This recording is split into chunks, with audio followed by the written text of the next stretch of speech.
এই বছর গরমে আজ আমি দুপুরে ফার্স্ট রান্না করতে বাঁচলাম।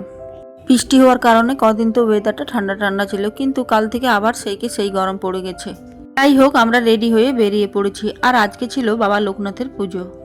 আর বাবা লোকনাথের পুজো উপলক্ষে একটা দাদা ভাইয়ের বাড়িতে আমাদের খাওয়া দাওয়ার নিমন্ত্রণ ছিল। আমরা যখন যাই তখন পুজো হয়ে গেছিল, তাও একটু ঠাকুরকে প্রণাম করে নিলাম আর একটু গিয়ে প্রসাদ খেলাম। তারপর ওখানে কিছুক্ষণ বসে আমরা চলে গেলাম লাঞ্চ করতে।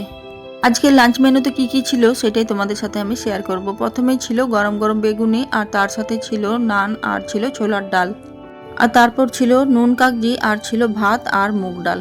আর ভাতের সাথে ছিল পনির পটল, আর ছিল ঝিঙে আলু পোস্ত। আর জানো তো, আমার না কোনো অনুষ্ঠান বাড়িতে পোস্ত খেতে খুব ভালো লাগে।